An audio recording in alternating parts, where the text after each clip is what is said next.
Olá, muito boa noite para você que nos acompanha ao vivo pela TV Câmara Campinas. Começa agora no plenarinho a reunião da CEE sobre os erros médicos. É uma proposição do vereador Fernando Mendes e ele que preside esse encontro.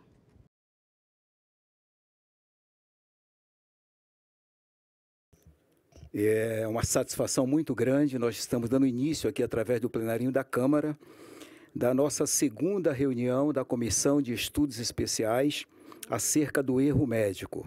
E eu quero agradecer a presença dos nossos vereadores, professor Alberto, o Ailton da Farmácia, e também a visita para a orientação do doutor Fernando Prioli e da doutora Mayra Nicolau, para falar acerca das responsabilidades civil na questão do erro médico. E eu queria, antes de passar aqui a palavra para os nossos vereadores e aos demais componentes da mesa, fazer uma breve explanação o porquê que nós criamos essa comissão de estudos especiais acerca do erro médico.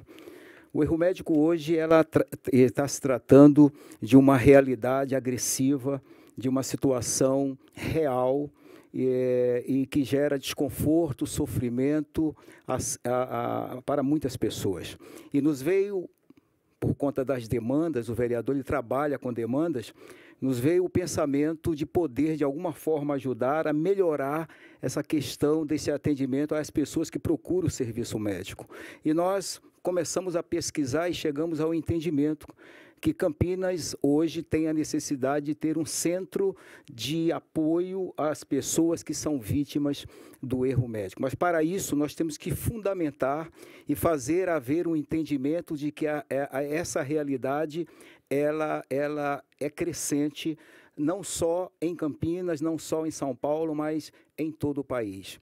Nos breves levantamentos dos estudos dizem que existe hoje uma média de 12 ações judiciais por dia em São Paulo, no estado de São Paulo. Isso gera mais de 4.500 por ano. Então, alguma coisa tem que ser feita. Nós tivemos agora um decreto do presidente Temer fazendo anular toda a abertura de curso de medicina por 5 anos a partir agora do mês de abril. Então, algo está sendo visto, o próprio Conselho Regional de Medicina fez agora no seu último pronunciamento uma estatística que eu considero até absurda, onde diz que mais de 78% dos recém-formados hoje eles não passam nas provas de níveis comuns. Ou seja, mais de 80% dos médicos que estão hoje trabalhando no setor público não passa por residência médica, ou seja, sem preparo nenhum. Então, a situação está chegando a um nível ruim e nós temos que dar um tipo de colaboração. Então, essa comissão de estudos especiais é nada mais, nada menos do que prestar uma colaboração para as pessoas que precisam do atendimento médico. Não é nada contra o profissional, porque tem médicos que são esforçados, são requisitados, são referenciados, são premiados. Então, não é nada contra o médico, mas sim, nós estamos procurando trabalhar em favor da população. Eu passo a palavra agora ao professor Alberto, que é o relator dessa comissão, para fazer os seus comentários iniciais, e obrigado pela participação. Boa noite a todos. Quero cumprimentar o nobre vereador Fernando Mendes, que é o que apresentou a propositura que nós tivéssemos essa comissão especial de estudos aqui nessa casa. Acho, desde o início, quando ele propôs essa temática, eu tenho a oportunidade de sentar ao lado dele no plenário maior. Eu disse a ele a importância dele efetivamente levantar uma temática como essa para fomentar numa cidade como Campinas.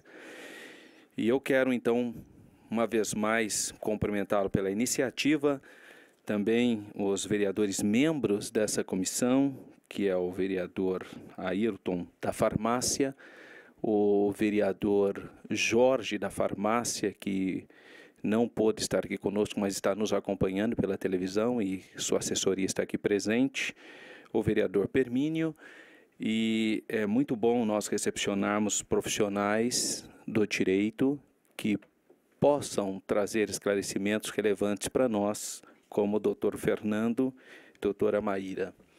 Ou Mayra.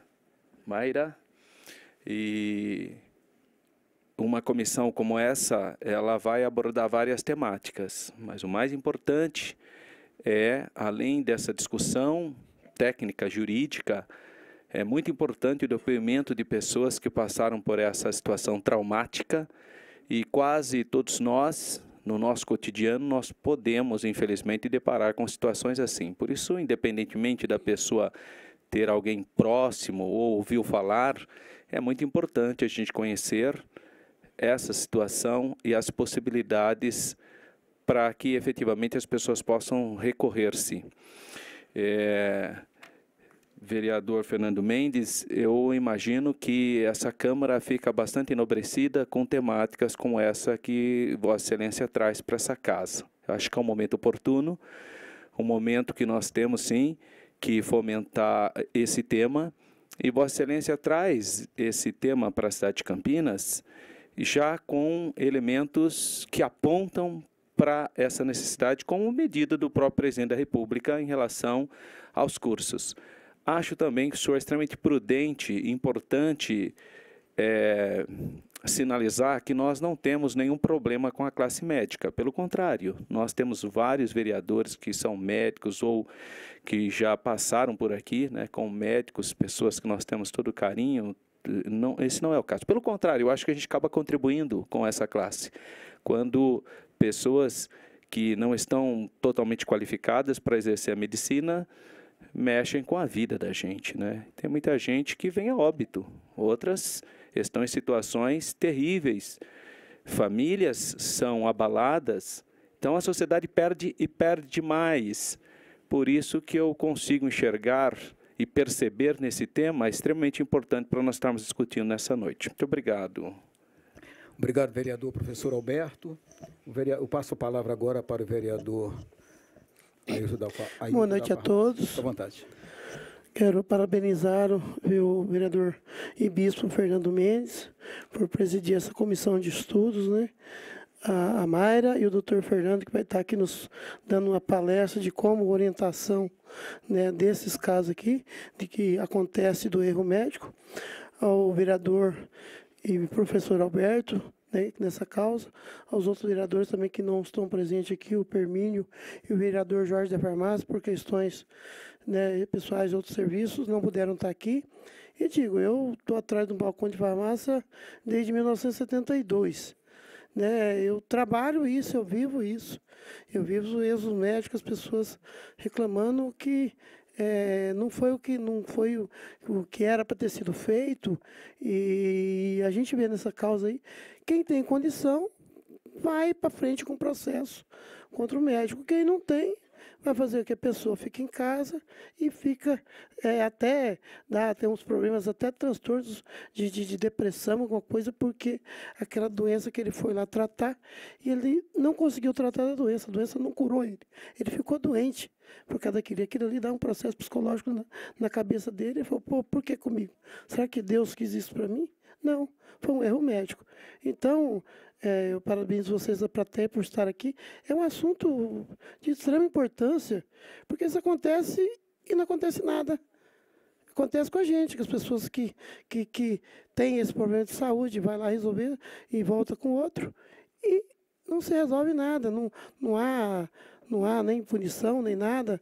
Eu parabenizo também o presidente, né, Temer também por essa questão agora de também deu uma parada aí nos cursos de farmácia.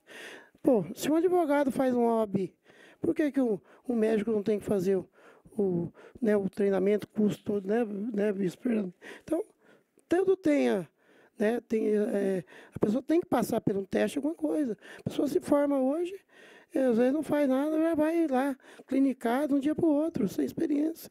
Temos que ter aquela experiência nos hospitais, e é isso que tem que acontecer. Então, o maior prejudicado é a população. Tá? É isso aí. Muito boa noite, muito obrigado. Obrigado, vereador. Nós estamos ao vivo pela TV Câmara e também pelas mídias sociais. Nós estamos apresentando a segunda reunião da Comissão de Estudos Especiais sobre o erro médico. E eu queria também lembrar que esse convite foi estendido ao Dr. João Batista de Miranda, superintendente do Hospital de Clínicas da Unicamp, e também para o Dr. Manuel Bertolo, diretor executivo da área de saúde da Unicamp. Esse convite foi feito por e-mail e por telefone, mas os dois se desculparam de não poder estar por conta de uma outra agenda. Um fora do Brasil, estava viajando para fora do país, e um outro por questões dentro da própria cidade. Eu vou passar a palavra agora para o doutor Fernando Priori, e depois para a doutora Mayra Nicolau, e agradecendo, doutor, a sua presença, e também já deixando uma pergunta. Existe um termo que o Conselho Regional de Medicina usa em relação aos médicos sobre evento adverso, ou seja, a pessoa esquece 1 quilo de algodão no estômago da pessoa e não considera erro, considera um evento adverso. A pessoa esquece uma tesoura no estômago do paciente, ele não considera um erro, ele considera um evento adverso. A pessoa faz o tratamento, a pessoa chega com o joelho direito arrebentado, ele tenta consertar o esquerdo, eles colocam isso como evento adverso. Eu queria saber qual a diferença de evento adverso para erro médico, ou se isso colabora de alguma forma no eventual processo contra o médico. Obrigado, doutor, pela sua presença. Você quer apertar aí? Boa noite a todos. Boa noite, vereador Fernando, a pessoa da qual cumprimento os demais vereadores, professor Alberto e professor Ayrton da farmácia, pela oportunidade de esclarecer alguns pontos aí referentes a essa questão do erro médico. Agradeço também a presença dos funcionários e de colaboradores aqui da Câmara Municipal, a presença do público em geral, e como não poderia deixar de citar, os meus queridos ex-alunos que aqui se apresentam. E também a minha mentora e a minha incentivadora de sempre, minha querida doutora Mayra Sesquim Nicolau. Vereador Fernando, na verdade não deixa de ser nenhum tanto o evento adverso quanto o erro médico, eles são condutas que devem ser afastadas, logicamente, são indesejadas. A gente não pode falar em erro médico como algo que o profissional de saúde procurou fazer. Caso contrário, ele estaria cometendo um dolo, né, que seria muito pior. Mas assim como o vereador Fernando já comentou, né, é necessário que se faça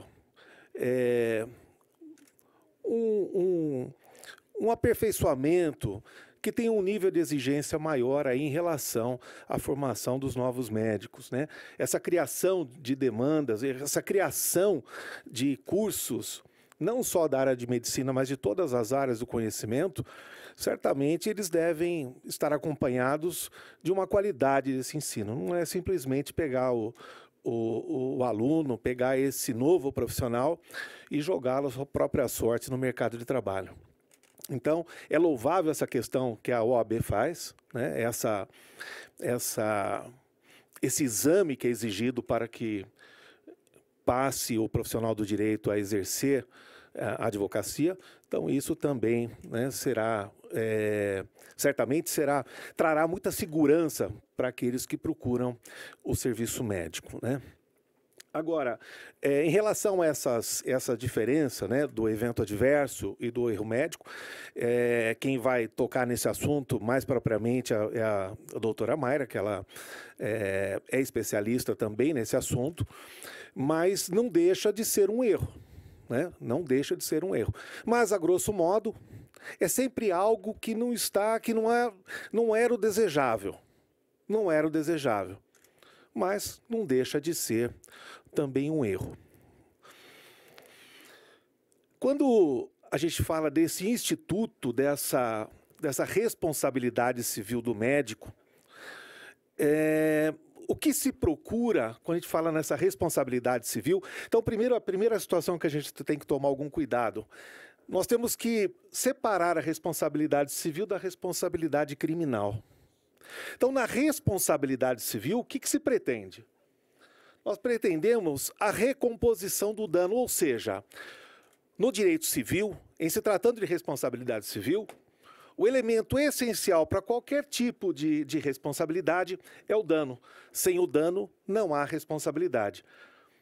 Então, o que pretende se fazer? É a reparação do dano. Ora, se o médico cometeu um erro e desse erro ocorreu um dano, ele tem que reparar o dano.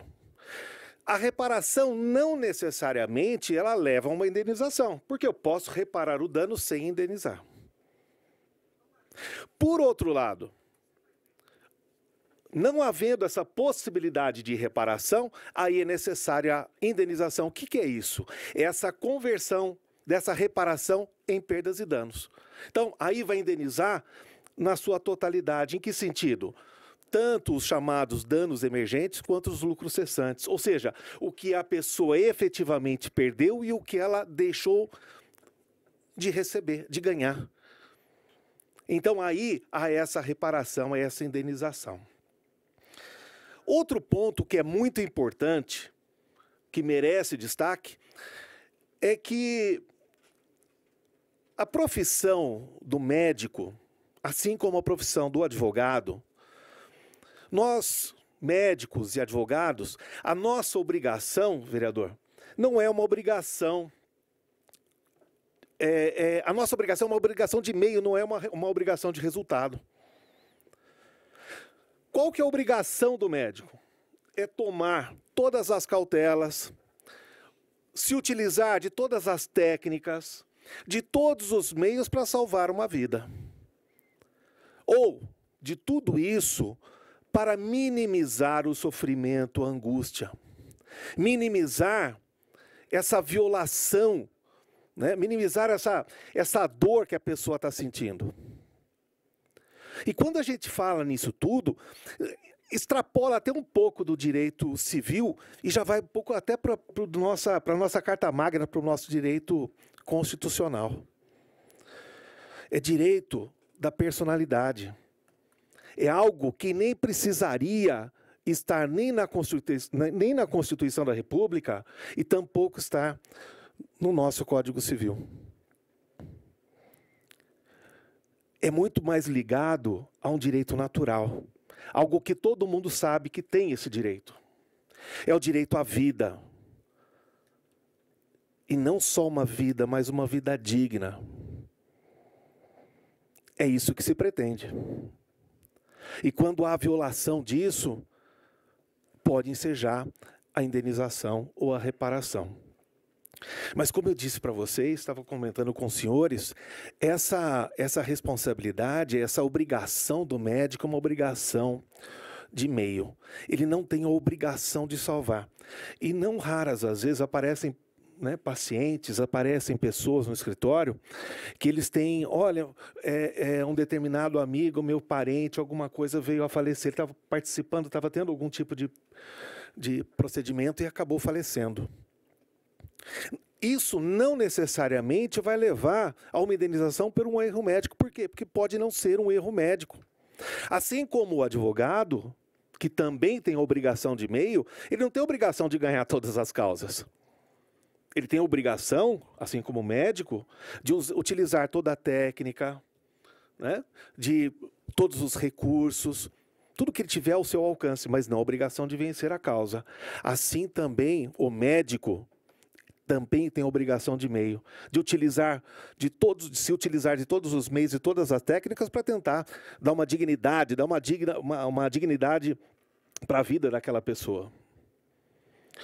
Pois bem, e quando nós tratamos dessa questão do erro médico, dessa atuação do médico, o médico, por incrível que pareça, essa relação paciente-médico, ela também é uma relação de consumo. E sendo uma relação de consumo, ela é regida pelo Código de Defesa do Consumidor. Só que é uma situação sui generis, vereador. Uma vez que essa essa aplicação do Código de Defesa do Consumidor, ela não leva a uma responsabilidade objetiva do médico. Deixa eu transformar esse juridiquês, né, para a gente poder entender. Quando a gente fala da responsabilidade civil, normalmente a responsabilidade civil depende de culpa, é a regra. Então a pessoa tem que agir culposamente, negligência, imprudência ou imperícia. E aí ele agindo dessa forma e causando um dano para alguém, ele é obrigado a indenizar. Ótimo. E quando a gente fala na responsabilidade civil aplicada ao médico, e a gente fala que o médico, essa relação é uma relação de consumo entre o médico e o paciente, isso não quer dizer que eu não precise de culpa. Porque no Código de Defesa do Consumidor é afastada a culpa na maioria dos casos. Eu só preciso mostrar o dano.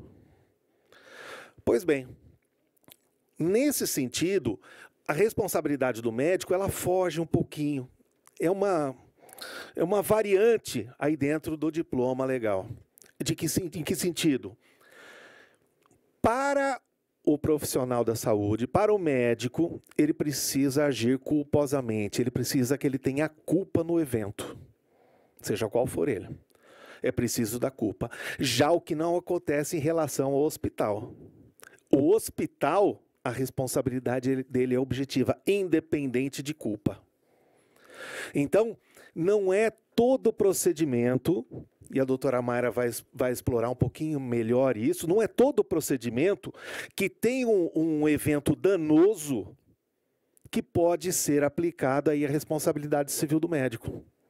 Grande parte é, mas não necessariamente.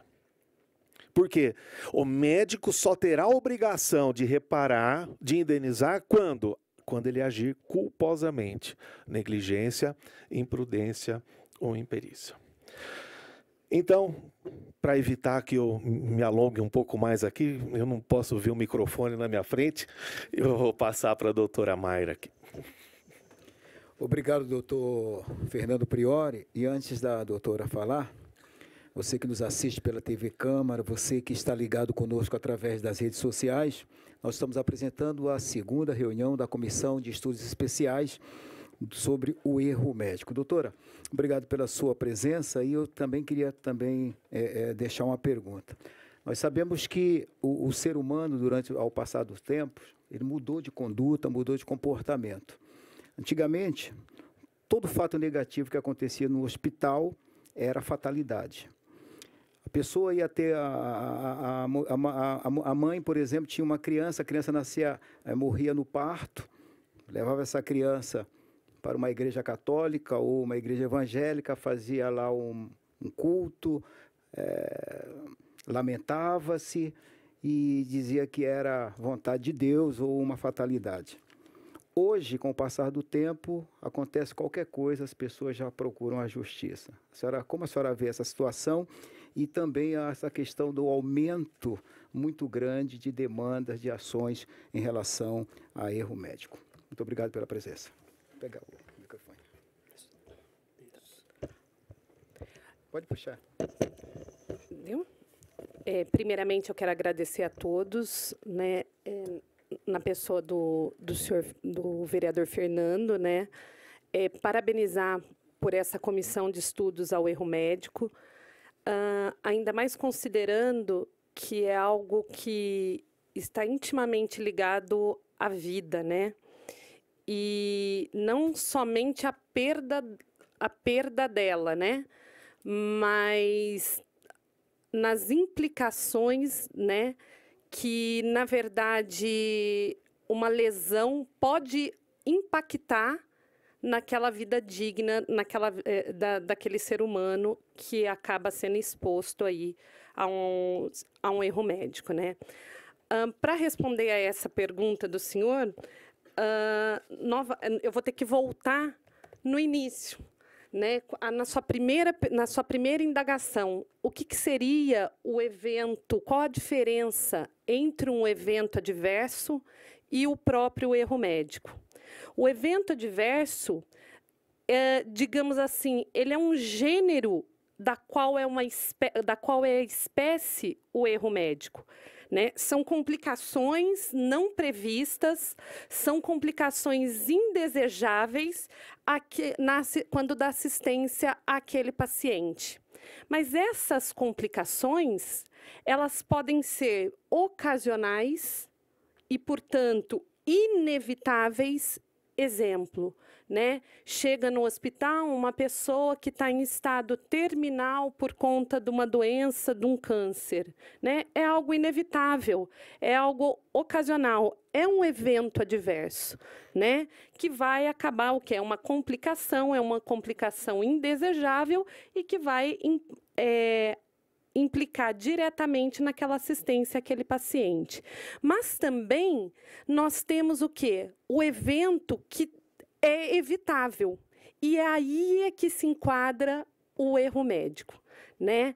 Evitável por quê? Porque na maior parte das vezes esse erro médico é cometido por quem? Pelos profissionais da saúde. Né? Ou por um erro no procedimento cirúrgico, ou por um erro na medicação. Quantas vezes nós acabamos nos deparando com erro na medicação?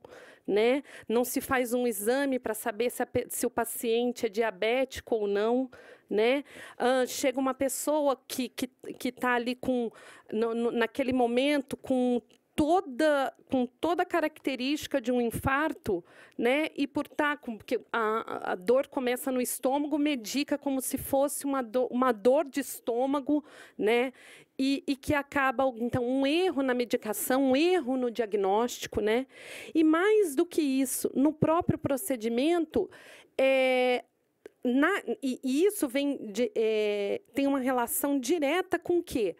Com a própria postura desse médico naquele momento. Ou, trazendo um pouquinho as palavras e o que o Dr. Fernando Prioli nos trouxe aqui com relação à culpa, ou por práticas de atos de imperícia, imprudência, negligência, né? Então, quer dizer, tem toda essa relação. Então, percebam, né, que o evento adverso, vereador, ele é o quê? Um gênero da qual tem a espécie o erro médico. E esse erro médico é o quê? É aquele evento adverso que deveria ser evitável, né? Que deveria ser evitado, né? Que deve ser evitado, mas que naquele momento não foi. Né? Então, tem que ser feita essa primeira distinção. E aí, levando, né, fazendo um gancho no questionamento que o senhor nos trouxe, né? Essa enorme gama de ações no judiciário a esse respeito, né? Essa enorme, hoje em dia, tudo que acontece é motivo para se ajuizar uma ação, né? Creio eu, no meu entendimento, que a análise parte daí, dessa diferenciação. Nós temos que ter cuidado a hora que vai imputar a culpa àquele profissional para ver se realmente o evento era evitável ou inevitável. Né? E atribuindo, mais uma vez, pegando um gancho com a exposição que o Dr. Prioli nos acabou, né, que acabou de fazer, mais do que isso, nós temos a questão da obrigação de meio. Né? Então, hoje em dia, eu falo, o ser humano está muito estranho, né?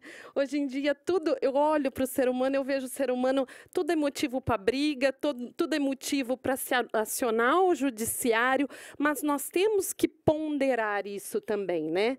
Porque senão nós vamos ter o quê? Ações que vão bater as portas do judiciário, demorar anos e anos, e não vai ter aquele retorno que a vítima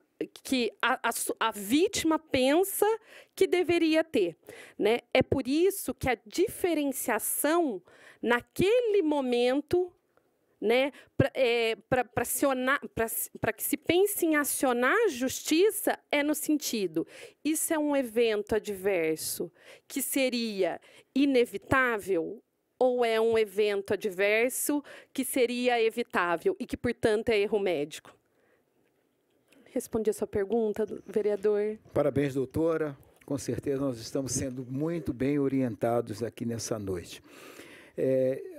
Aqui nós temos muitos estudantes. Nós não estamos desencorajando ninguém a querer ser médico, a ninguém seguir a medicina.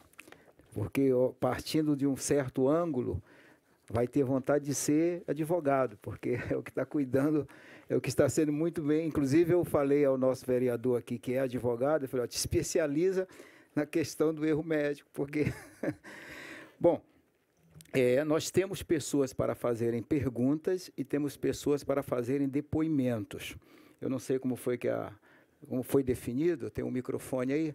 Vai ser primeiro um depoimento, uma pergunta, como é que vai ser?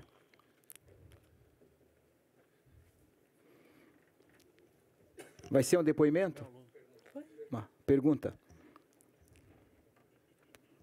Por favor, fique à vontade. Boa noite, senhores. A pergunta que eu quero fazer para o senhor é o seguinte: o paciente que não recebe transfusão de sangue e mesmo assim o médico faz, caracteriza crime ou não? Pode repetir a pergunta? O seu nome também? Meu nome é... A pergunta é a seguinte: o paciente que não quer receber transfusão de sangue e mesmo assim o médico faz, comete crime ou não? O médico, né? O que acontece é o seguinte: o bem maior que deve ser tutelado é a vida. Então, é o direito à vida. Eu até faço uma colocação nas minhas aulas de graduação lá, eu até faço uma consideração, né? Existem crenças religiosas aí, questões religiosas, que o Estado deve se abster de interferir. Mas, a par dessas, que também é direito fundamental, nós temos outro direito fundamental, que é o direito à vida. Então, o que ocorre, na verdade, nesse sentido, é uma colisão desses dois direitos. E a gente tem que solucionar. O judiciário não pode se abster de julgar. Ele tem que analisar caso a caso. Pontuando aí na pergunta do Anísio, o que acontece? O bem maior, a tutela maior é o direito à vida. Esse é o direito à vida. E onde que está a saída para evitar essa colisão?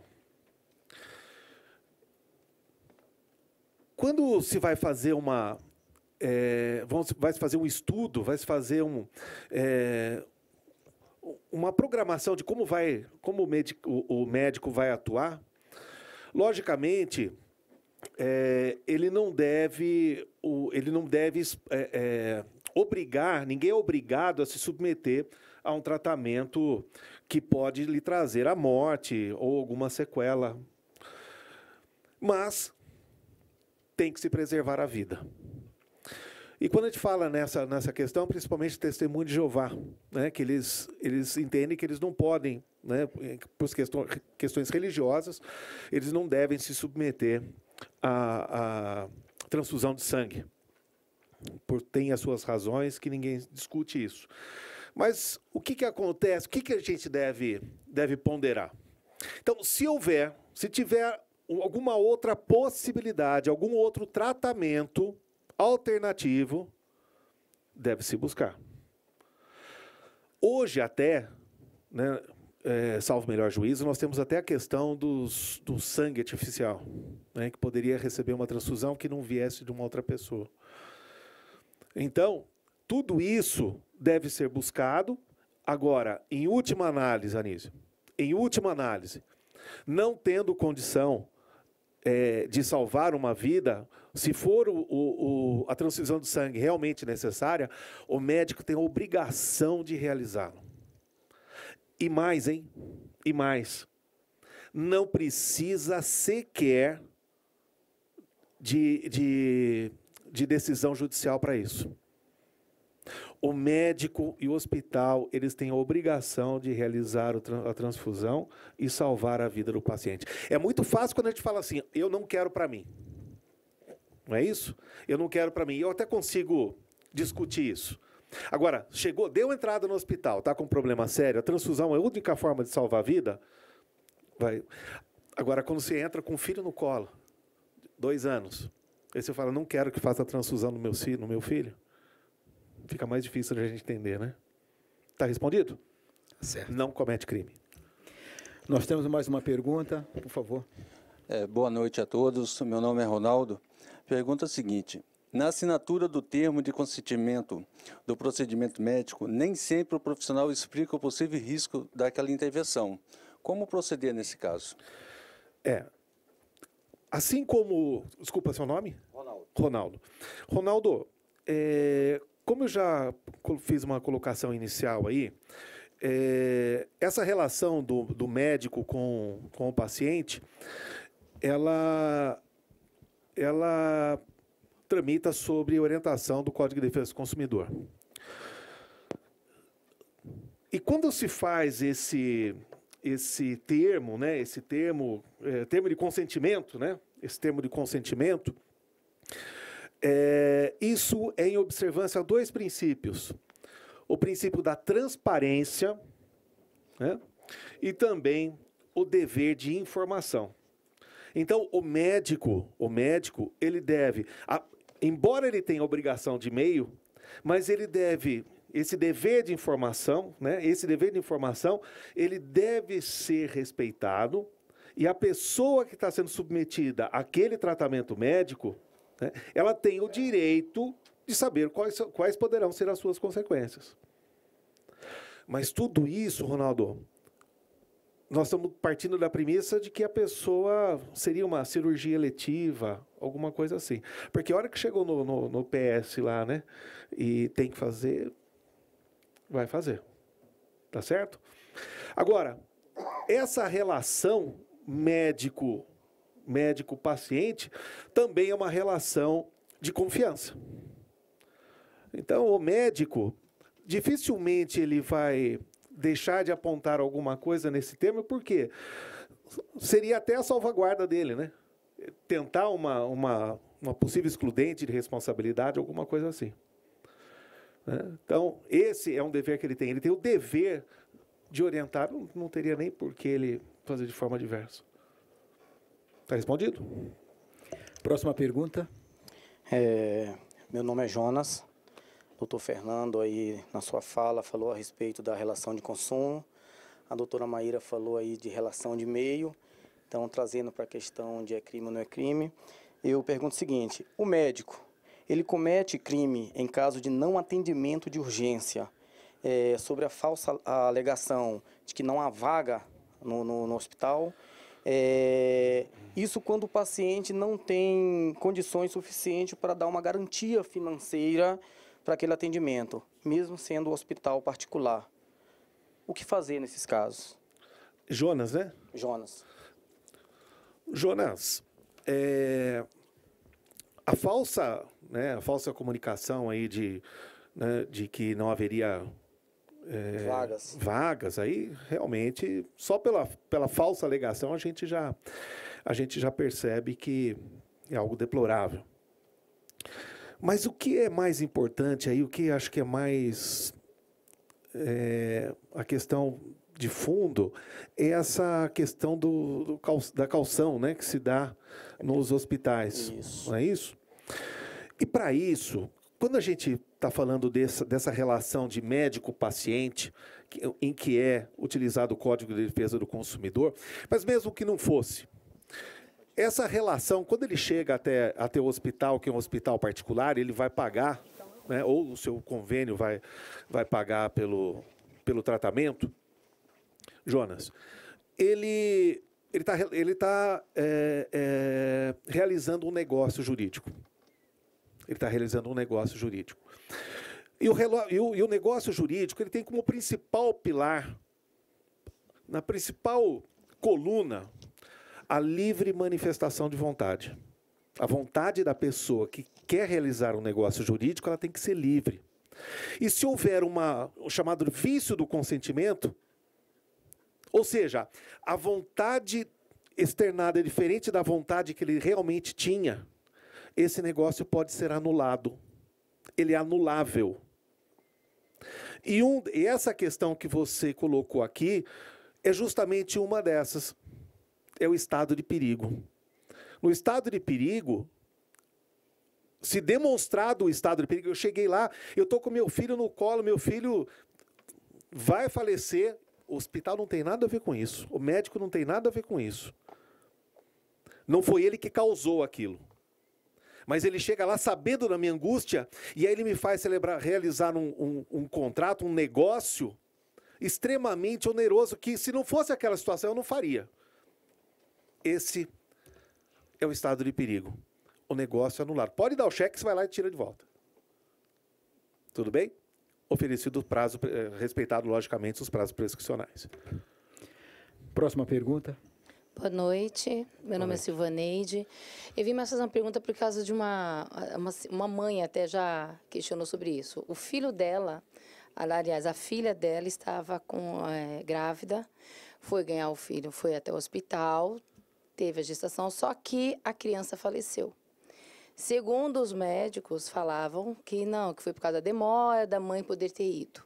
Mas a mãe da moça falou que não, que na verdade o médico mandou ela embora para casa, aquela argumentação que todos eles dão. Quando ela foi pedir o laudo para querer saber realmente qual foi, ele falou, falam que foi insuficiência respiratória, coisa parecida. Nesse caso, quer saber na situação da mãe, até mesmo, eles eu sei que pode entrar judicialmente, tudo aquilo, mas nesse caso, pode ocorrer tipo um erro médico da equipe, de quem? Porque o problema da pessoa, a dificuldade dela de entrar e acionar o judiciário, é quem eu vou processar. Hospital, médico, enfermeiro, quem eu vou fazer? É essa a pergunta. Desculpa, seu nome? Silvaneide. Silvaneide, quando a gente está falando nessa responsabilidade civil, principalmente no Código de Defesa do Consumidor, todas as pessoas que participaram da cadeia desse ato, todos eles responderão. Cada um de acordo com sua culpabilidade, né? Então, a responsabilidade do hospital, e tem gente que fala, não, o hospital não tem a responsabilidade, eu só deixo o profissional trabalhar lá, né? Mas não, ele participou disso, né? Tem o princípio de quem...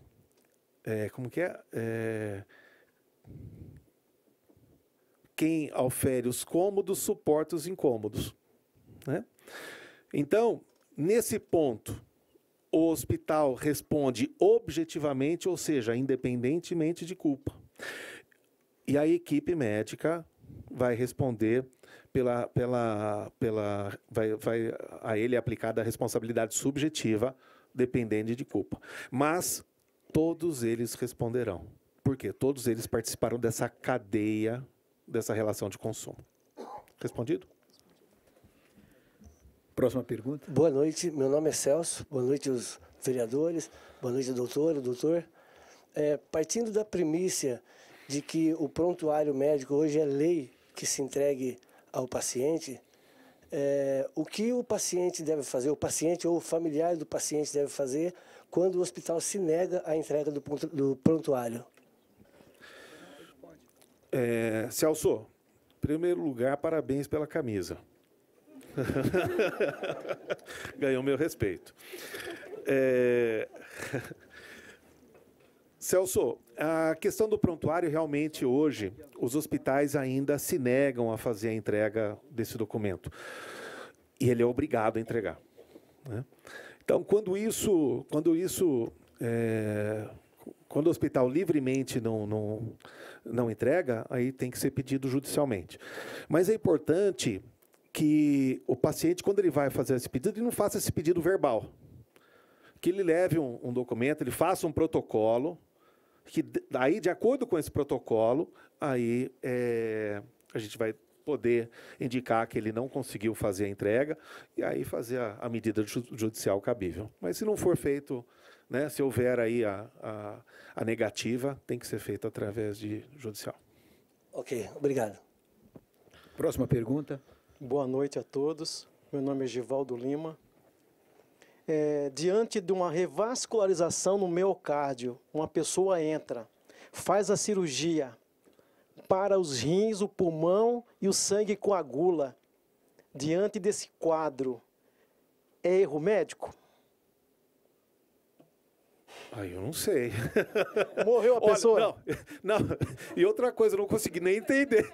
Revascularização do miocárdio. Eu vou fazer agora. Minha esposa fez. Ela entrou, saiu à 1h, começou às 7h, parou os rins, pulmão. O que era para dar em 40 pessoas aconteceu com ela. 60 dias de UTI, 60 dias de enfermagem. Nem sempre isso, Givaldo, nem sempre trata-se de erro médico. Apesar do resultado não ser aquele que a gente pretenda, mas algumas situações fogem de qualquer tipo de controle. São situações que acabam sendo naturais, né? Embora a pessoa, o médico tenha tomado todas as cautelas, todas as providências, realizado todos os exames, pode ser que não tenha... e o evento ocorre. Isso não quer dizer que é erro médico. Não necessariamente. Por isso que, quando vem essas questões de alta complexidade técnica, Givaldo, de alta complexidade técnica, é necessário que se faça uma prova através de um laudo, através de uma perícia médica.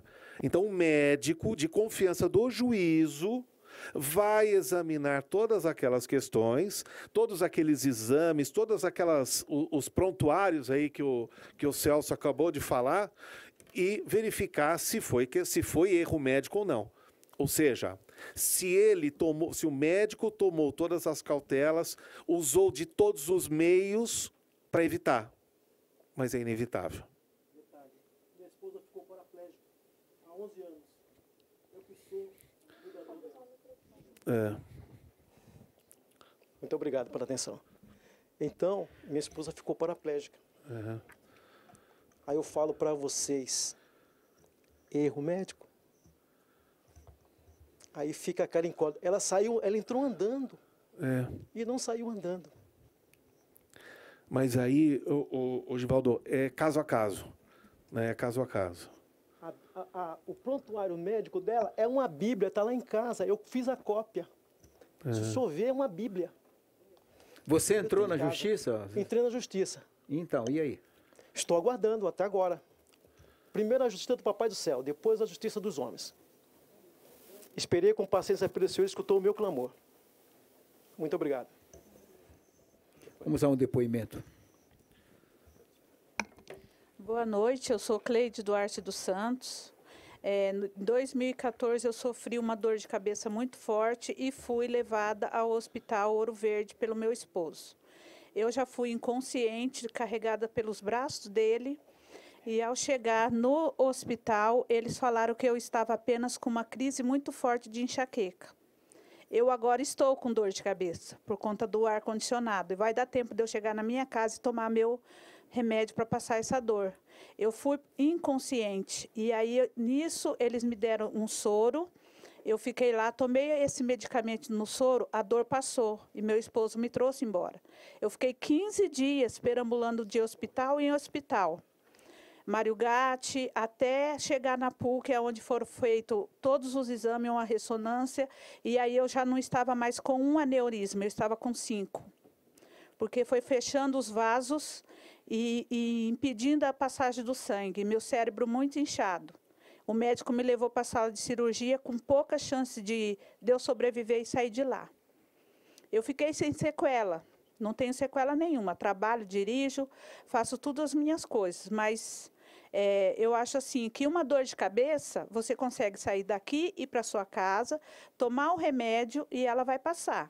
Agora, uma dor de cabeça que te deixou inconsciente, que você teve vômito, fezes e urinou ao mesmo tempo, e o médico chega lá e falar que é uma enxaqueca, é erro médico isso daí? O que foi realmente que eles fizeram comigo lá no Ouro Verde? Porque depois eu voltei lá umas 3, 4 vezes e eles falaram que era o mesmo sintoma. Até eu chegar na PUC e eles fazer todos os exames necessários. Aí eu já estava com 1% de chance de vida.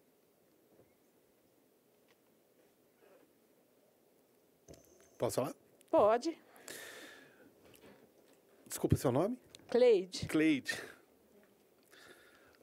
Cleide, no seu caso, que eu falei, quando eu comecei a explanação, eu falei que na responsabilidade civil, que é diferente da responsabilidade criminal, na responsabilidade civil, o elemento essencial que é comum a todo tipo de responsabilidade, seja contratual, extracontratual, seja objetiva, seja subjetiva, qual seja, a gente precisa do dano, né? E o dano para que ele seja reparável. Então, a gente só precisa entender, nesse ponto, pode ser que tenha um erro? Pode. Agora, se esse erro não trouxe dano, você vai indenizar nada. Não, eu não busco indenização. Eu fiquei 1 ano e 3 meses na cadeira de roda e 8 meses inconsciente. Uhum. Eu não procuro indenização. Porque né? Aqui, o Cleide, no caso, se você fala assim, olha, eu não busco a indenização. Não. Né? Então, seria uma ação que seria inócua. Porque aqui... Não, eu estou expondo para que o médico, sim, quando vê o paciente... Atitude. Por isso que é importante, Cleide, essa situação que o vereador falou, de submeter os recém-formados médicos a um exame. É porque ele só me olhou. Ele não examinou, não fez exame nenhum. Ele só me olhou e falou, você está com isso. Uma coisa que eu nunca tive. Eu tive de manhã, quando eu levantei e sentei na beirada da cama, eu já tive isso. Eu não passei nervoso, eu não peguei peso, eu não fiz nada. Eu só acordei e já tive. Entendi. Né? Então, os médicos têm que ter um olhar diferenciado para uma dor de cabeça, para uma enxaqueca, para um aneurisma, para um AVC. E está faltando isso. E até mesmo eles estão atendendo, parece que é uma... linha de produção, né? Então vem um, olha, vem outro, vai, né? Precisa produzir, né? Agora eu aprendi. Quando eu tiver uma dor de cabeça muito forte, eu chego com a minha boca aqui do lado, porque eles vão ver que é uma AVC, ou que é um aneurisma. Porque a primeira coisa que o médico falou, dá um sorriso. Se eu torcesse para um lado, ele ia falar, você está com AVC. Então, gente, torça a boca de vocês quando tiver com muita dor de cabeça. Chegue sorrindo, né? Aqui, ó.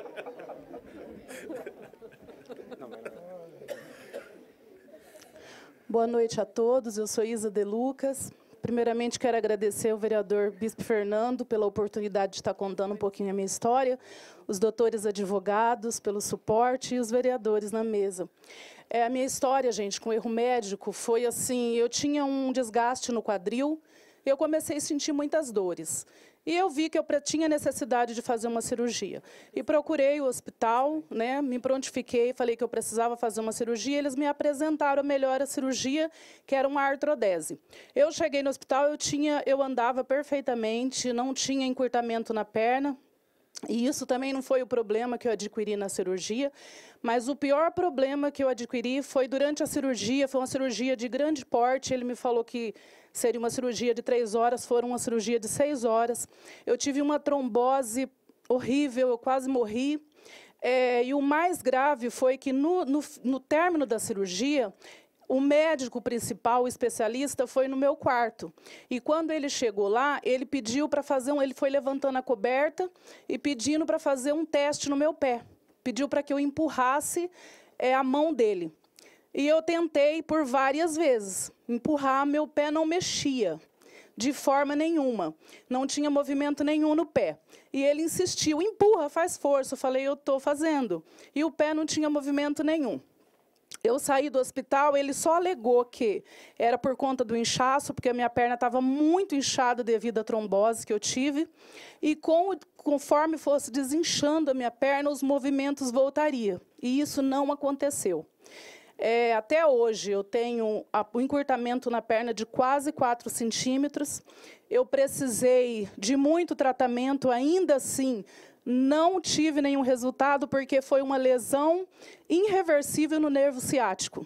Meu pé, eu não tenho movimento e sensibilidade nenhuma no pé. E, assim, gastei muito, investi muito. Na época, eu procurei por indenização, sim, porque eu tinha 33 anos. Eu ajudava, eu era parte da renda principal da minha casa. Eu trabalhava com meu esposo, com a minha família. E eu não pude mais. Por uns 3 anos, eu fiquei sem condições nenhuma de fazer os afazeres complementares da nossa renda em casa. E aí, o que aconteceu? E de lá para cá, eu tenho passado por esses médicos e eu vejo assim, um descaso muito grande, porque não tem uma satisfação. Isso é que é dolorido, entendeu? De chegar e falar, realmente, você passou por um erro, cometemos um erro. Eu ainda passo por esse médico até hoje, e ele nunca foi assim capaz de falar, poxa, desculpa, o que eu fiz com você. Né? Porque assim, eu me vejo muito jovem, com 33 anos que aconteceu essa fatalidade comigo. Eu tive muitos problemas com calçado, com estima, fiquei com estima baixa, sofri muito com isso. Então, assim, os danos foi muito grande com a minha pessoa. E eu nunca tive um pedido de desculpa, nunca tive uma explicação. Eu sei que foi um erro médico porque meu pé não mexe. Eu não tenho, se eu pisar no fogo, em um prego, né, eu não sinto dor alguma. Eu não tenho assim, nenhum sentido no meu pé e nenhum movimento. É totalmente morto. Não tem, sabe, eu tenho firmeza com essa perna, a perna que eu fiz a cirurgia é como se ela não existisse. Eu desenvolvi a habilidade de andar com ela, porque o suporte para andar é caríssimo. Na época era quase R$1.000, um afro para colocar na perna, eu nunca tive condições de usar. Então, eu desenvolvi a habilidade de andar, né, da forma que eu posso. Mas é essa a minha história. Muito obrigada por estarem me ouvindo, né, e, de repente, poder estar falando da minha história, porque a gente é leiga no assunto, e, na época, eu até procurei para poder pedir uma indenização, um reparo por isso. Eu realmente busquei, mas eu ouvi do profissional que eu procurei, de repente, por ter procurado uma pessoa errada, ele falou que era uma causa perdida, porque os hospitais e os médicos é uma classe muito unida.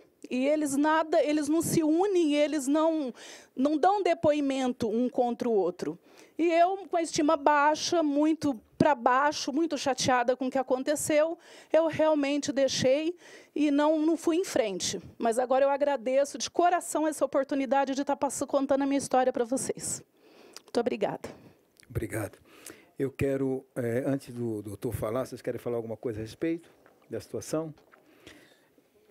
Veja bem, eu tenho dito que os conselhos de medicina, seja ele qual for, seja ele o federal, o estadual ou o municipal aqui de Campinas, a única coisa que falta para esses conselhos é emitir passaporte ou dar cidadania, porque um governo paralelo eles já fazem.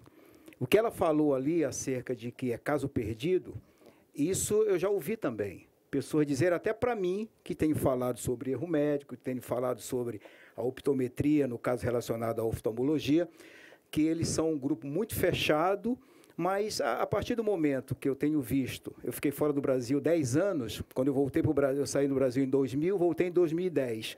Quando eu voltei em 2010, o Brasil começou a passar por revoluções. Os mitos foram sendo quebrados até chegar o Lula preso, né? Empresário não ia preso, né, político de grandes partidos não tinham problema, e isso está mudando.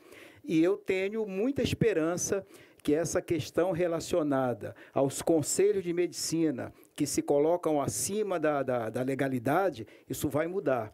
Porque muita coisa não é erro, mas muita coisa, como essa que nós acabamos de ouvir, está fundamentado como erro. Inclusive, alguns hospitais, agora já é lei essa questão de entregar os prontuários, mas muitos se negam ainda a entregar.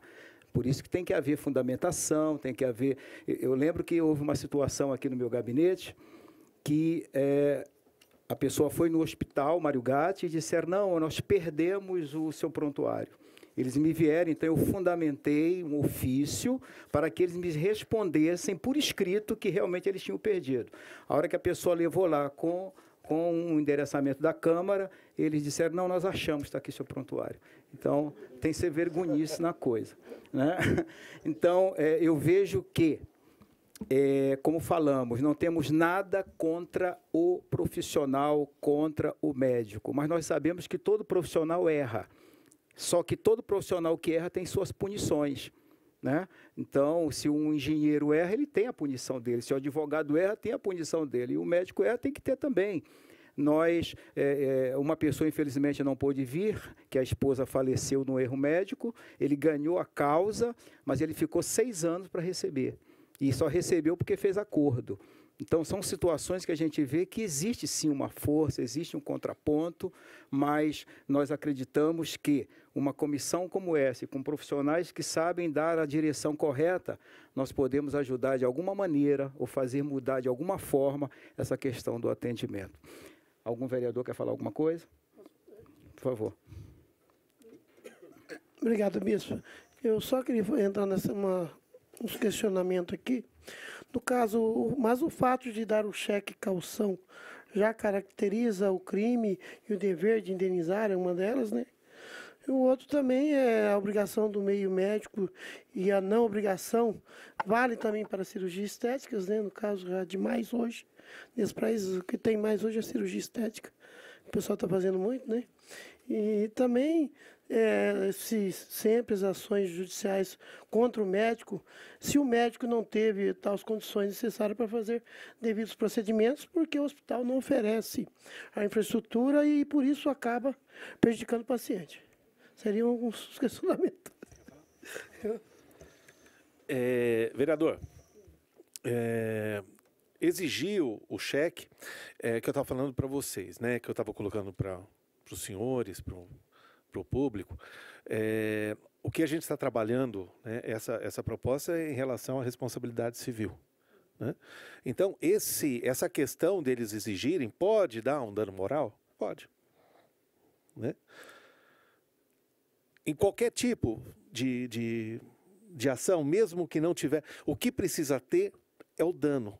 E o dano moral, até pelo nome, a gente sabe que é o dano. Só que é moral, é imaterial. Né? Então, há essa possibilidade? Mas o que eu disse, mesmo que entregar o cheque, ninguém vai discutir lá se vai fazer ou se não vai fazer.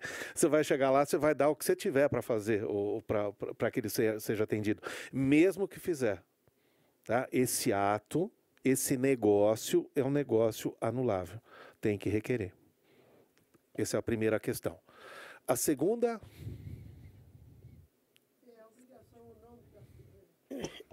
É a obrigação do meio médico e não a obrigação se vale também para cirurgias estéticas. Não, para cirurgias estéticas ele tem a obrigação de resultado. Inclusive, esse dano estético, ele, até pouco tempo atrás, os tribunais superiores vinham entendendo que não caberia cumulado com o dano moral. Né? E já mudou a orientação desses tribunais, então pode ser requerido tanto a indenização por dano moral quanto pelos danos estéticos. E a terceira é aquele caso, no caso o médico não ter as condições necessárias para fazer devidos procedimentos, porque os hospitais hoje não oferecem a infraestrutura necessária para o paciente. Eu não lembro quem fez essa pergunta aqui, mas existe uma cadeia nesse atendimento e todos serão responsabilizados nessa cadeia. Então, mesmo que o médico fale, olha, eu não tenho, o hospital não me deu condições para isso, o hospital vai responder, todos eles vão responder. Há uma solidariedade. Obrigado, doutor Fernando.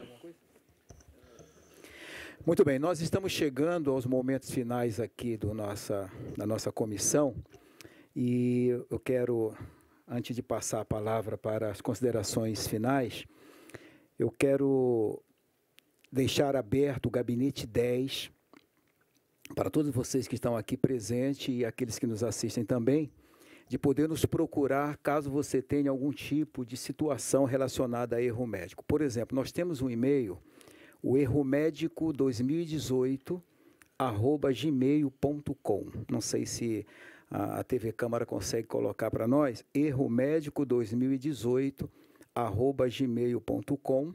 E nós temos um site com uma infinidade de situações relacionadas a erro médico. É um site com um nome muito proveitoso, que é erromedicomata.com.br. Você pode entrar ali, tem mais de 120 situações, agora de 2017 até 2018, situações relacionadas a erro médico. Tipo, a pessoa está com problema no olho direito e a pessoa fazer a cirurgia do olho esquerdo. Situações assim desse tipo, da mulher ir fazer uma laqueadura, ou melhor, da mulher ir tirar uma apendicite e eles fazerem uma laqueadura. A pessoa agora, no mês de março, em Embu das Artes, ela fez uma cirurgia plástica, foi fazer uma lipoaspiração e foi perfurado o pulmão, ela morreu no mesmo instante. Situações assim que nós temos compreensão que trata-se de uma imperícia ou de uma negligência que gerou esse tipo de morte. Então, a nossa comissão ela tem essa linha de raciocínio de trazer condições para que a gente possa, de alguma maneira, fundamentar uma série de ações, de situações, e é a parte legislativa, é o nosso limite do que a gente pode fazer.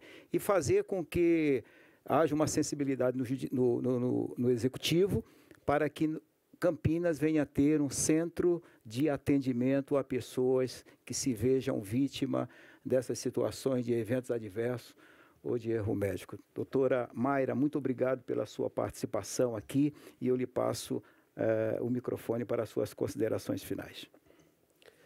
Bom, eu parto ainda do primeiro questionamento. Eu acho que para tratar erro médico, nós temos que diferenciar aquilo que é evitável e aquilo que é inevitável, até porque nós não podemos precarizar o Instituto, né? Quando você aciona o judiciário, né, sem razão, você passa a precarizar, inclusive, a instituição, né? E aí, qual que é o reflexo disso lá na frente, né? Por exemplo, uma diminuição no valor de indenizações, né? Porque o judiciário ele acaba colocando um limite, né? E não passa daquilo. Assim, traçando um paralelo, por exemplo, o assédio moral perante a Justiça do Trabalho. Hoje, o funcionário ele não adquire mais de 5 mil reais de indenização por assédio moral, porque foram tantas ações sem qualquer fundamento, né, sem qualquer prova, que se precarizou o pedido. Né? Então, só traçando um paralelo para que vocês entendam, nós temos que tomar muito cuidado daquilo que vem a ser evitável e daquilo que realmente é inevitável e naquilo que é evitável, que é o erro médico, na verdade, buscar, sim, indenizações, buscar o dano, mas sempre também com a consciência de que quem vai fixar o dano é uma pessoa estranha. E nós temos que trazer ter o que na nossa mente, né? Que por mais alta que seja aquela indenização aos olhos de muita gente, principalmente talvez nos olhos daquele que está pagando, né? É muito pouco para a vítima ou para a família da vítima, né? Então é por isso, gente, que eu peço, é mais um apelo. Né? Não adianta movimentar o judiciário, a máquina judiciária, né? Com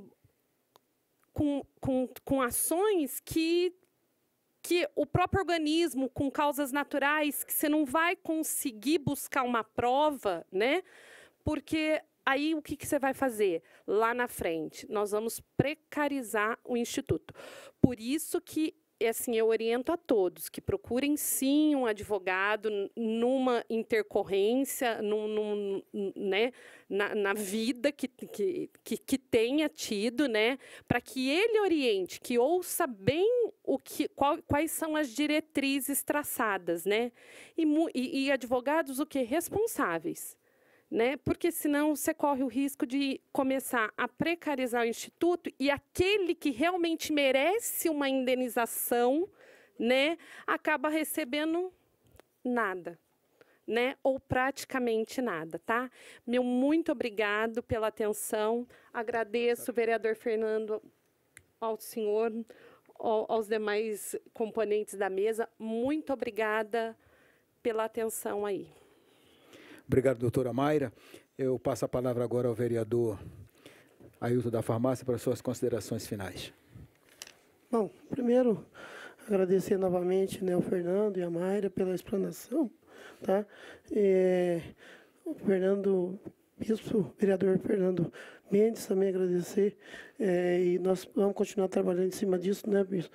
O vereador professor Alberto aqui pela presença, essas pessoas também que vieram aqui dar o depoimento, né, que tiveram nas suas vidas, né, e aquelas outras pessoas também que estão assistindo pela TV Câmara, e também teve esse problema na vida deles, e essas pessoas têm que ter um pouquinho, né, e eles têm aquele Deus no coração, porque não é fácil.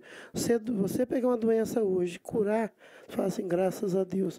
E quando você pega e você não cura, é que eu falei, fica aquela sequela, e as pessoas sofrem o resto da vida com um problema que falou assim, eu vou lá para ser curado. E acabou, fica aquela sequela no resto da vida. As pessoas são fortes. O ser humano é muito bom, o ser humano é muito forte. É isso aí, é isso que eu estou. Uma boa noite a todos. Muito bem, você que nos assiste pela TV Câmara, você pode, eu vou repetir para que possa ser colocado no caracteres, o nosso e-mail, onde nós recebemos qualquer tipo de denúncia ou uma situação que você tem vivido a respeito dessa questão que estamos tratando, que é o erro médico. O nosso e-mail é erromédico2018@gmail.com, erromédico2018@gmail.com, e você pode também fazer seu depoimento através do nosso site, que é erromedicomata.com.br. Tá certo? Professor Alberto, obrigado pela sua participação e as suas considerações finais. Eu que agradeço, Fernando, vereador Fernando, por, como eu disse no início, trazer uma temática extremamente pertinente. Um dos grandes problemas que nós temos é a questão da ignorância. A gente, às vezes, não sabe como agir em situações adversas. Então, eu acho muito importante a contribuição do Dr. Fernando, da doutora Mayra, e a fala dos demais vereadores, as perguntas que foram feitas, extremamente pertinentes, né, questões éticas, filosóficas, religiosas, e como Estado, que tem obrigação de cuidar dos vulneráveis, deve agir, mas eu acho muito importante o depoimento, né, a Cleide, a senhora de Luca, né, eu chamo de Luca porque eu fui professor do seu filho, e eu sempre chamo ele de Luca, né, então agora... eu acho muito importante esse depoimento, o seu Givaldo também, né, que apresentou aqui, são depoimentos que faz a gente fazer uma reflexão muito séria, e aí você vê a importância de uma comissão dessa natureza, porque nós aqui nós temos a oportunidade de falar, de usar a tribuna e denunciar. Isso é um instrumento muito forte. A gente vai falar isso com a sociedade, nós vamos fomentar esse assunto, e nós, como cidadãos, nós temos sim que defender os direitos. É bem plausível o que a doutora falou, esse alerta de que a gente não deve ficar, obviamente, provocando a máquina do judiciário quando você não tem provas, quando são situações que, independentemente de outras condições, o resultado seria, infelizmente, o óbito ou não. Mas se você tem prontuário, se você tem receituário, se você tem uma série de provas, tem sim que ir buscar o seu direito. E aí eu vejo a fala da Cleide, que quando ela pontua o seguinte, para que isso não ocorra mais. A gente só vai conseguir parar com isso, porque, infelizmente, existem classes profissionais que pensam que são divindades, que acham que... E a vida não é assim, não. Nós temos que ter limites. E os limites é a sociedade, sim, que vai pontuar reclamando, clamando, denunciando. Então, eu espero, vereador Fernando, que essa nossa comissão seja uma das vozes, não é única. Eu acho que o processo de cobranças não pode ser só através de uma comissão especial de estudos, mas eu acho que todo mundo se mobilizando, que nem vocês fizeram, numa tarde, num dia da semana. Eu sei que muita gente tem os seus compromissos, mas que entenderam a ideia, que é fomentar o debate e denunciar, e para que essas, não só a classe médica, mas as muitas classes que mexem com vida, aí entra também o professor, que mexe com, às vezes esquece o aluno lá trancado e outras coisas. Nós temos que começar a debater tudo isso se a gente quer uma sociedade mais harmônica, mais plena e com mais direitos. Porque esse negócio de a gente ficar jogando sempre nas costas dos outros não vai resolver. Nós temos que nos organizar como sociedade e, efetivamente, além de apresentar propostas, ajudar o povo a saber qual caminho eu devo tomar, o que eu faço.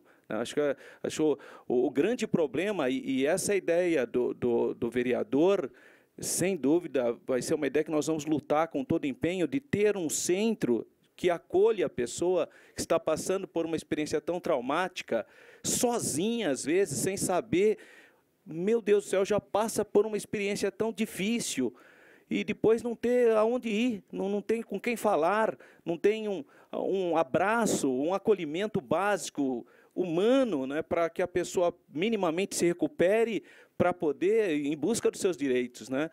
Então, eu novamente reconheço essa importância dessa comissão e parabenizo o tema que o vereador traz para essa casa. Pode ter certeza que nós vamos utilizar a nossa tribuna. O vereador Ailton tem sido um grande companheiro também para denunciar essas questões, porque esse, então, é o nosso instrumento de trabalho, é a fala na tribuna, e que tem dado resultados, porque as pessoas vão sendo mobilizadas, elas vão falando, vão fomentando o debate e vão cobrando. E é muito importante nós sabermos que temos profissionais especialistas nessa área, que também têm contribuído muito para que o direito seja plenamente estabelecido, né? Quando eu vejo aqui esses advogados que têm se especializado nessa área, isso tudo é fundamental para o Estado de Direito, para que a gente possa exercer o nosso direito e, de novo, impedir que outras tragédias continuem, porque senão vai continuar se ninguém se manifesta. Se a gente não fomenta um debate desse, se as pessoas não se mobilizam, as coisas continuarão da mesmíssima maneira. E eu acho que está na hora da gente dizer basta, tá certo? Boa noite para todos. Obrigado, professor Alberto, pelas suas palavras. Doutor Fernando Priori, muito obrigado pela sua presença, e eu queria ouvir as suas considerações finais e lembrar de uma frase que eu vi numa reportagem dizendo assim: ir no hospital está mais perigoso do que andar de avião. O que você tem a dizer? Realmente, vereador, e realmente é isso mesmo que acontece. Mas eu admirei, eu fiquei fascinado por essa iniciativa, pela formação dessa comissão, né, para apuração de erro médico, né? E lembrando que a questão da indenização que a Cleide colocou, falou, não, eu não quero indenização, né? Mas a indenização, ela não serve só para a gente, ela tem também um caráter educativo, né? Então tem esse caráter educativo para o hospital, para o médico, né? Para que ele já fique sabendo, não posso fazer isso. Se eu agir culposamente, vai doer, né? Vai ter um reflexo aí para mim negativo, né? E sempre essas questões devem ser, né, pautadas na cautela, para a gente evitar aventura jurídica, porque a aventura jurídica ela vem contra. Então precisa a coisa muito bem embasada, muito bem fundamentada, uma prova bacana para a gente poder desenvolver um trabalho e chegar no resultado que vocês pretendem, né? Agradeço mais uma vez a oportunidade ao nosso vereador Fernando, aos demais vereadores componentes da banca e a todos vocês, especialmente os meus queridos ex-alunos, mais uma vez. Muito bem, nós estamos chegando aos momentos finais aqui da nossa participação e eu quero agradecer a presença de todos, agradecer os depoimentos, as perguntas que foram feitas, a presença do doutor Fernando Prioli e a doutora Mayra, os nossos companheiros vereadores, professor Alberto e o Ailton da farmácia, e dizer a todos vocês que o nosso gabinete, o Gabinete 10, está à disposição, o nosso e-mail, erromédico2018.com, erromédico2018@gmail.com e o nosso site erromedicomata.com.br, onde vocês podem entrar e participar, dar o seu depoimento, dialogar, trazer à tona essas situações. Temos visto que muitas pessoas, toda vez que se conversa sobre erro médico, sempre alguém diz, eu tenho um vizinho que aconteceu isso, eu tenho um primo, tenho um neto. Mas quando você vai fundamentar isso, a pessoa não tem documento, não tem receita, não lembra o nome do médico, não lembra onde foi, não lembra a cidade, não lembra nada. Então, quer dizer, sempre tem aquela consciência de que um erro aconteceu com ela. Então, a nossa comissão é para fazer existir essa fundamentação, para que a gente possa, de alguma forma, colaborar com esse atendimento que está tão difícil no nosso município. Deus abençoe a todos, uma boa noite.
Da reunião dos erros médicos, o vereador Fernando Mendes, presidente aqui da comissão.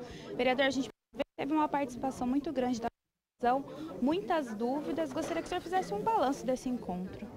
Olha, nós sabemos que o erro médico é uma causa real, uma situação real, infelizmente, e que muitas pessoas, por questão de cultura, ela não sabe a quem recorrer.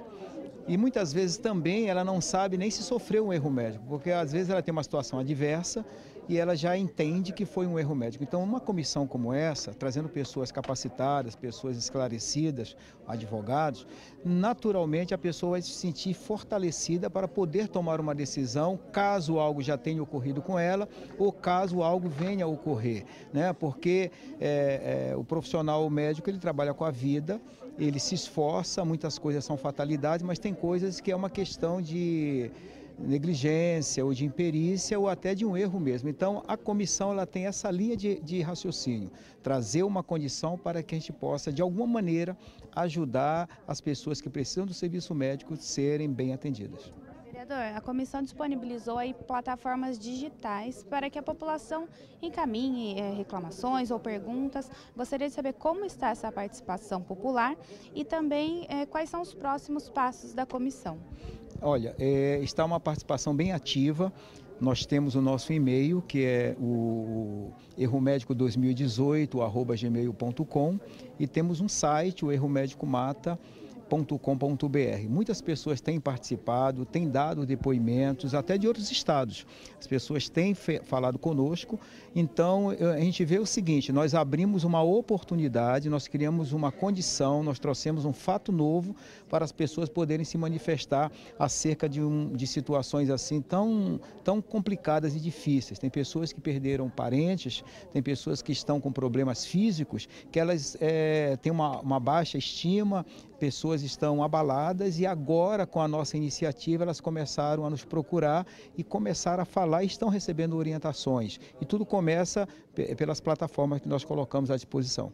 Além disso, a participação da Câmara nesse papel de debate mesmo, né, vereador? Fomentar discussões, coisas que a maioria da população às vezes não tem acesso. Exatamente, nada se faz sozinho. Com a ajuda dos outros vereadores, os 4 vereadores que fazem parte dessa comissão junto comigo, que presido, e tem sido muito importante, porque eles também conhecem pessoas que passaram por situações parecidas, eles têm já uma experiência grande na vereança, então quer dizer, eu acredito que o nosso objetivo está sendo conquistado, de fazer com que pessoas tenham força, tenham coragem de se manifestarem, de se apresentarem e fazer com que fique conhecido os seus direitos, que essa é a grande razão.